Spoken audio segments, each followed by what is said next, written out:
conflict and therefore growth would have been. Yeah. I mean, and the personalities couldn't be further apart. You have the enigmatic Chloe Frazer, hustler, wheeling, dealing, always backing out when it gets too tough. And then the pragmatic, militant leader, Nadine Ross. It was perfect.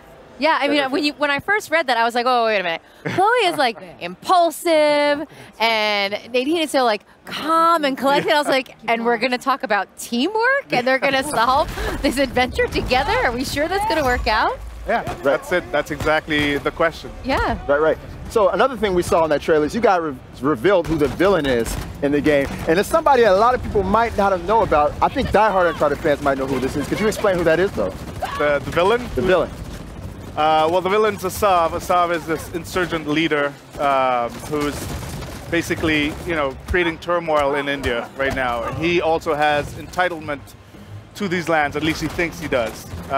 There's two factions of the old empire, the old kings and the new king, which was a more progressive king.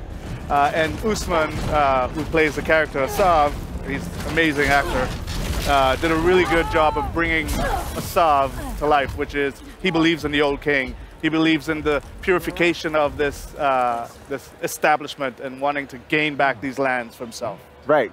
These zealots, man, I swear, they just want everything to be their way. Right. All right, so, and that eventually forces Chloe and Nadine to join forces, if I'm not mistaken, right?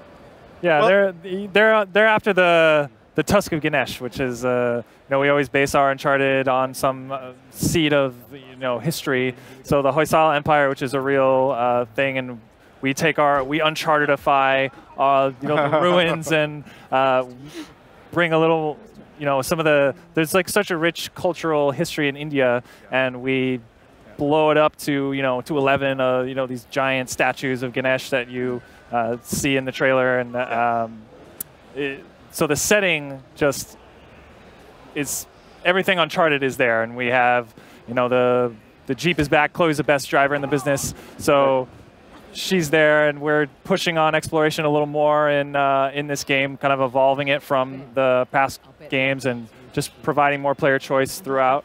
And nice. Yeah. Other than the statues of Ganesh, are you guys going to get into any Hindu mythology, given like the vastness of that situation? Well, these are archaeological sites. I have to say this, right? Because that's true.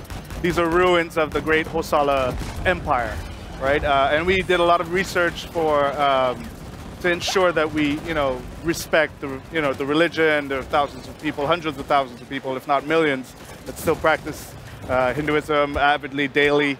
So we wanted to approach this thing with respect, reverence, but at the same time in context of a game.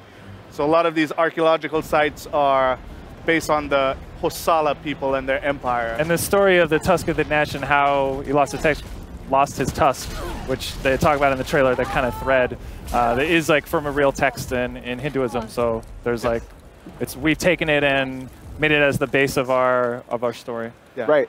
I really like how you guys always dig into the intricate history of these settings and of these cultures before you implement them into the games. It's always astounding to me. So I want to talk a little bit about the fact that this is the first Uncharted expansion, standalone expansion in history. You guys have never really done anything like this. What led you to this point right here? Well, we explored many storylines. After we finished the Nathan Drake story, we were done with Nathan Drake. We were done. Oh. We wrapped it up. Broke her heart. Broke her heart, man. My boyfriend's gone. It's fine. No, I'm very excited for this one. Yeah, well, we explored many different, because we have such a vast cast to pull from. We went down a few different storylines. We went through the Sullivan storyline. Even Cutter came back up. Yeah. And we were messing around. We were talking about that. We want to talk more about Cutter before the show. We're going to. But, the Chloe story just kept jumping back out at us. It was, she's such a self-preservationist. She's, always like bailing out at the last minute, And she was just an intriguing character. Exactly. Yeah. She's a survivor. And we wanted to see how, just putting her up with someone like Nadine, if Chloe was the showrunner, if this was her job, how would she fare? What would she stand to lose now that she has everything to lose? Right. Would she go all the distance? Would she complete the task? So these were the questions we started with that led to the last thing. You know, that's the one similarity I can see between the both of them. Is they're both kind of survivors. I kind of got that vibe from Nadine in Uncharted 4, the way she was. You could tell she really didn't like Wraith, but she was working with them because it was for her betterment, you know? Of course. And it was kind of the same thing with Chloe and Drake in Uncharted 2, so I really like that. Yeah. All right, so, you know, I'm a big multiplayer fan. Kurt, you know this. You know this more than anybody. I love the Uncharted multiplayer. Will there be any tie-ins of any sort from the game? So yeah, so Lost Legacy comes with the entire multiplayer suite of Uncharted. We're kind of unifying the multiplayer. So both Uncharted 4 and Lost Legacy have the same multiplayer. So you get everything with all the DLCs released, all the survival mode, the co-op, and then so all the DLC they've done, and then we're going to have some Lost Legacy content in the future that we'll be talking about soon. That is so great. How was it kind of taking this different path as far as narrative goes? You know, you had this wisecracking, very clever, witty Nathan Drake, and now you have like a completely different personality in the driver's seat. How was it kind of changing gears on that? I mean, we built the game around Chloe, so you know the tone of the game reflects her state of mind and where she goes, the arc that we're going to be pushing. It's a little grounded, a little more grounded, maybe even darker at times, but it's still fun.